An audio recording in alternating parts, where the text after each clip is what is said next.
为什么推荐这本书呢？因为这本书里面呢，跟其他的谈财务自由或者谈 FIRE 运动的书籍相比之下，有什么特色？我全部写在这边了。它的这个数字呢，或者财务报表呢，谈的稍微少一点点啊，稍微少一点，难免还是要谈的，但是谈的少一点。然后呢，讲的更多的是他的实践的经验。所以它里面讲了很多的故事，包括他自己的故事，还有跟他老婆一起追求这个 FIRE 的一个相关的过程的故事，以及别人的案例，他的分享非常的多啊，所以我觉得这个呢是更有参考价值。然后呢，一些修饰包装呢，我会觉得好像蛮少的，感觉上是比较真诚的哦。因为事实上我看过，不管国外的也好了，或者台湾这边出的一些财务自由的成功案例的书里面呢，他们都做了若干的包装啊，就是说呢比如说呢，他明明就是一个学霸，那个读书很厉害，学习能力超强的，然后这个地方呢就隐匿起来不讲。然后呢，就讲说，哎呀，他这个小时候在农村家庭啊，他多么的困苦啊，然后呢，领第一份薪水啊是多么低啊，很艰难的环境。其实并不全然是那么一回事的，没有真实反映那个案例给我们来参考学习。所以我就觉得都可能，我觉得也许吧，写书可能就是要这样子吧，出版社会呢帮他做若干的包装啊。但是呢，这本书呢，感觉上这种包装蛮少的啊，所以我觉得应该是更具参考价值哦。那整个开始之前呢，来那个做英文教学一下，Play with fire 这4个英文字母，当然你要是直接去看它，不把它当做这个缩写的话呢，就是火的意思嘛，火，对不对？那事实上呢是 Financial Independence Retire Early。这4个英文字的第一个字母啊，作为缩写啊 ，Play with fire， 在这个地方，如果说呢字面上去翻译呢，会觉得有点就是去冒不必要的风险，过分的去激进啊，去追求若干的东西，就有点类似中文里面讲的玩火治本的那个玩火的意思啊。但是呢，这个地方整个上下文一起来解释它的话呢，应该是觉得是怎么样去挑战、去探索、追求财务自由这件事情，去追求 FIRE 这件事情啊。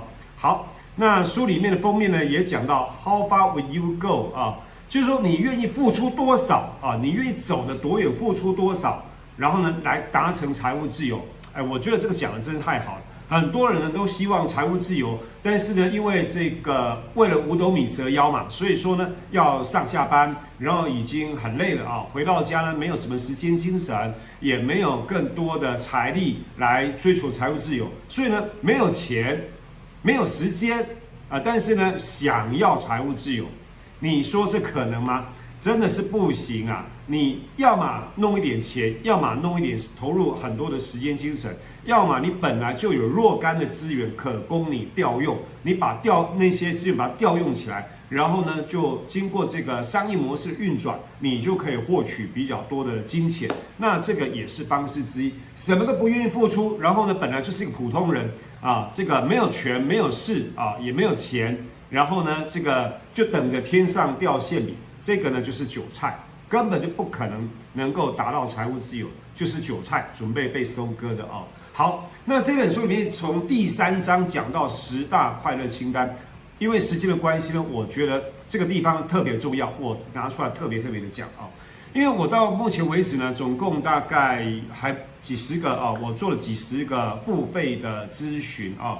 我这边一些学员呢，我觉得一开始我也是要求要写10大快乐清单。但是呢，每一个人都好像一副很困难的样子啊，就是要3催4请了才能够呢勉勉强强写一些出来啊。事实上，10大快乐清单太重要了，因为你到底要追求的生活是什么样的生活，你如果都不清楚的话，那你要怎么样去设定你的财务目标呢？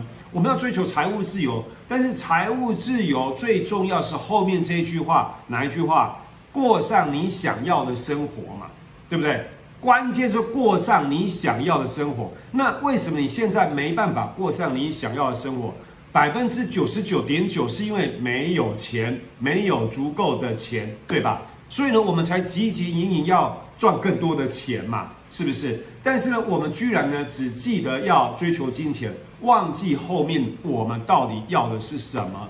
那所以呢，10大快乐清单一定要去把它写来，把它写得清楚之后，你就可能有更好的一个动力，以及更正确的一个方向去追求你的财务自由，这个才是比较重要的哦。好。那写这10大快乐清单，我发展出来一些小技巧，比如说呢，你先写嘛，不要这个可以改，10大快乐清单可以改，不是说你写了之后不允许你改，不可以改，不是的，随时都可以改，随时都可以改，这个是你自己的人生嘛，对自己负责嘛，对不对？你先写了啊。过了几天，过1-2个礼拜，过几个月，你想改 ，OK， 没有问题，你就把它改了吧，也是 OK 的，不是不能改啊。结果呢，这次我仔细看了这个书里面呢，作者呢，他建议怎么写，每个礼拜写一次。我的天哪，每个礼拜写一次啊！我之前我都跟我的学员讲说呢，你就先写啊，那原则上我们1年呢来看一遍啊，来 review 来检查一遍，看有没有需要来做调整的啊。结果呢，这个作者呢是建议每周每一个礼拜写一次啊，一直在确认你是在正确的道路上面。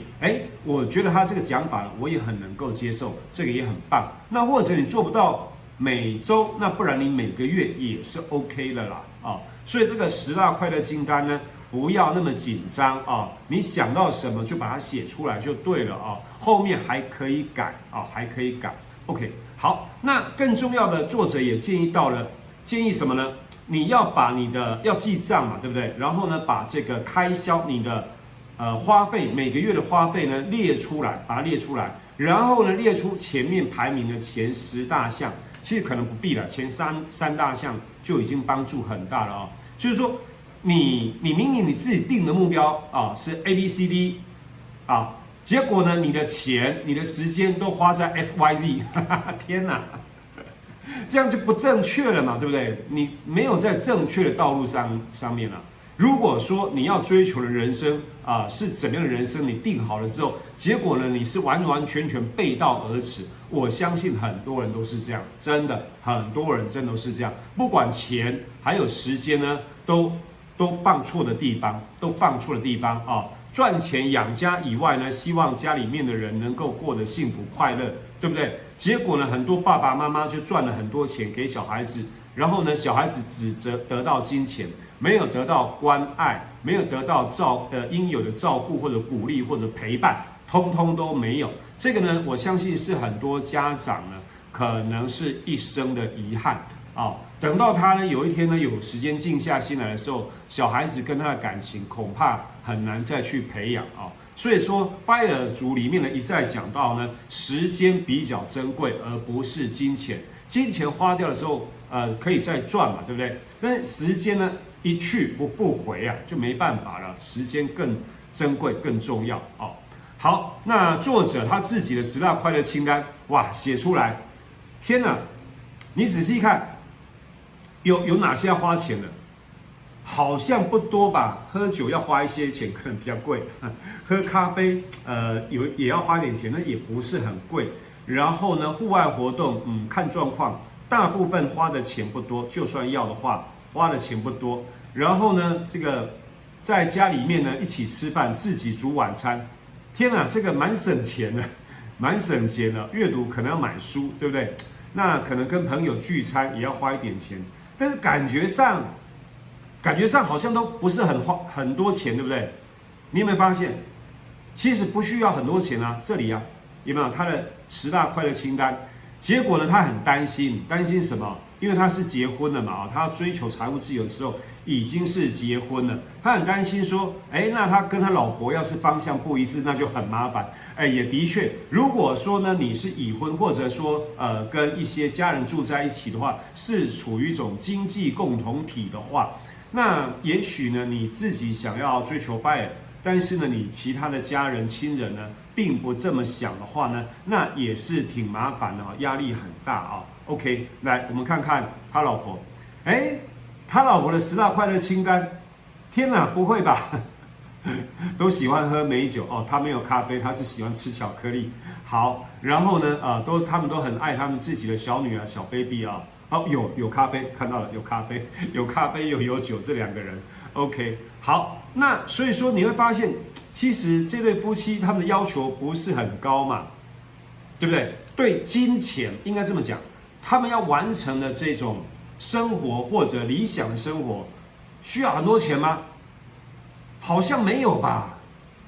有没有哪一项需要很多钱的？好像没有好像没有，是不是？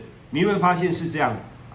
所以说呢，他们整个的追求 buyer 的这个过程当中呢，我想的是比较 OK 了当然也不是全部了也不是全部。作者呢在书里面有特别写到，跟他老婆呢去讨论一些事情的时候呢，这个因为他们要缩减一些开销嘛，花了很多不必要花的钱。比如说这个作者呢，他去参加那个游艇俱乐部。花了蛮多的钱的，花了好像也不多啦，6000块美金吧，也不算，认真讲不算很多，6000块美金的入会费然后每个月好像几百块钱的这个月费，然后呢可以去享受游艇然后呢他老婆是喜欢 BMW， 天哪，然后呢也是花蛮多钱的就是说有车贷有车贷，那个开销都比较大。然后呢，这个作者呢希望能够 cost down， 就是把这个开销把它降下来。于是乎呢，他想一想，要求别人之前先要求自己，这个是好习惯。对的，不要老是要求你的另外一半呢为你而改变，对不对？你自己也应该改变一些吧，是不是 ？OK， 那他改变了什么呢？他就去把那个游艇俱乐部的会员把它退掉。他也很难过，为什么难过？很没面子啊！我告诉你。很多事情都是面子的问题老外归老外，老外也会爱面子人都是虚荣的，都是一样然后他老婆呢很喜欢那种 BMW 的那种驾驭感，那种开车那种感觉开那种顶级豪车好的车子的话呢，那种感觉跟开普通的车子不一样他很享受那种驾驭感，对，然后呢就一直很不愿意妥协。那个作者花了很大的力气呢，才跟他老婆呢这个商量好，然后呢一个放弃游艇，一个放弃 BMW。OK， 好，那到底多少钱可以过上你想要的生活呢？那当然在这本书里面呢也探讨的非常非常多了那拜尔运动里面呢一再强调的就是4%法则4%法则。来举例一下。比如说，你每一个月1万块钱可以过上你想要的生活。如果说1万块不够的话呢，你可以把它想象成这个美金美金1万块。如果再不够的话，你后面可以再加1个0、2个0都行你高兴就好。好，但是呢，我们用每个月1万块，我们比较好计算每个月1万块的钱，一年就是需要12万。我们12万的25倍就得到300万。那你拿这个300万呢，只要每年的这个投资收益呢，取出4%就是4%，那就得到12万。12万呢，就刚好来供应你一年的一个开销这个就4%法则。那当然很多人考虑2点，哪2点呢？第一个金融风暴，对不对那种股市整个证券市场呢急速的缩水。那资产大幅缩水怎么办第二个，这个4%法则似乎没有考虑到通膨难免来讲难免基本上正常来说呢，物价呢逐年的上涨是比较正常的状况那你掰了之后呢，可能还要活好几十年的时间，对不对？那你完全不考虑通膨，好像不太合理，对不对？不太合理。OK， 好，那所以说就要讨论这2个问题。第一个，通膨你很难去对抗它，那你要把这个报酬率拉高，当然不是不行但是呢，你要接受更大的一个波动，更高的一个风险，对不对？那再不然呢？再不然很简单嘛，你不要准备25倍嘛，你准备30倍的本金嘛，对不对？准备30倍35倍的本金，然后呢，你一样拿4%出来开销就行了，对不对？没有其他更好的方法，没有其他的但是呢，我在跟很多人沟通的时候呢，我都说我们能不能先暂时不要去考虑4%法则够跟不够，4%够不够？我们能不能考虑你有没有300万，好不好？重点是没有300万嘛，这个叫 fire number。你的 fire number 如果达到了，我们再来考虑嘛，如何做到4%、6%、7%，我们再来研究嘛，是不是？如果说你距离你自己的 fire number， 距离你的退休目标还非常非常的遥远，目标是300万，结果呢，你银行账户只有3万块钱，达成率1%，哎呀，这个你把重点把心思放在如何拥有300万，如何拥有你的 fire number 更重要一点，更有意义一些，对不对啊？我想呢，这个可能更重要。包括这个金融风暴也是一样，你至少你可能达成率50-60%以上，再来担心那个问题。你只有1%就3万块钱，你不要太担心，好不好？金融风暴发生就发生了，你就接受它吧，也不会怎么样，对不对？毕竟你也只有3万块。当然，你如果已经有 fire number 有300万，有好几千万的时候，这个呢，资产配置就很重要了。也许呢，安全跟稳定呢，就是你更注意的事情，而不是你的这个300万、3000万还要变成6000万，变成1亿。也许对你来讲没有那么有意义啊，可能安全跟稳定就会更重要一些啊。好，那这个4%法则的话，如果说了，我们真的能够 fire 成功，能够30岁、40岁、50岁，反正总之了，5年到10年之内就财务自由的话，来看到这张图，这个呢是我提出来，我看到很多理财书或者谈财务自由书，好像都没有讲到增长期，好像累积期完了之后呢，就马上领钱。事实上真的是这样子吗？当然不是。你去看真正的成功案例，很多时候他们30岁40岁之前就财务自由了。所以呢，之前呢他们的储蓄率非常非常的高，对不对？非常的高。然后呢，不太敢花钱，目标就是要存到他自己的 fire number。一旦达到之后呢，他是不是就马上没收入了？事实上都不是，他们都用自己的兴趣爱好专长呢在赚钱。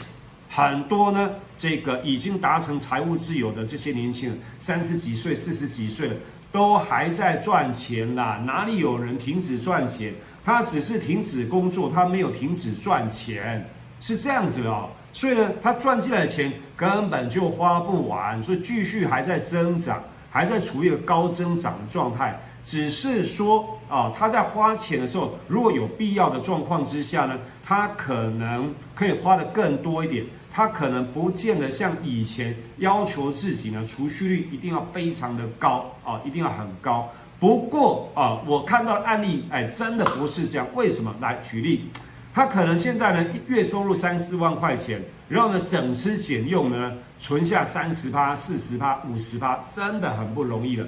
但是呢，财务自由之后，他的收入是30万天哪！他收入是30万随便除个80%也不是问题啊，不是问题啊，很轻松的。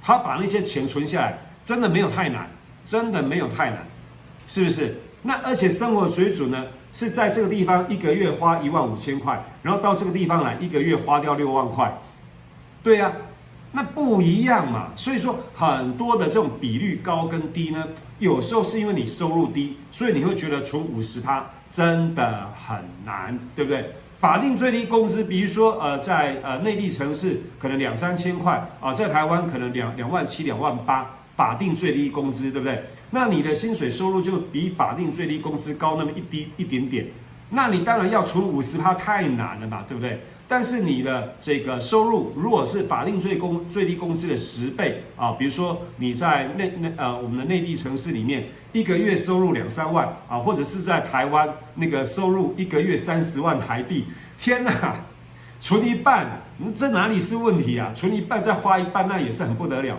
也是很奢侈的生活，好不好？OK， 好，那所以说呢，不要掉入数字的陷阱不要掉入数字的陷阱。那这个呢是这样才对的很多人在探讨说呢，这个什么时候退休？什么时候退休真的不是你能决定的，是钱决定的。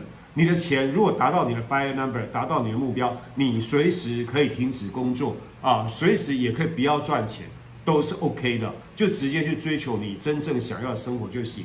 如果说呢，你钱不够，哪怕60岁、70岁，你不想做，也必须得做啊，因为你不做就没得吃、没得喝啊，就被房东赶出去，那是太可怕了，是不是？好，那以上就是我今天的分享。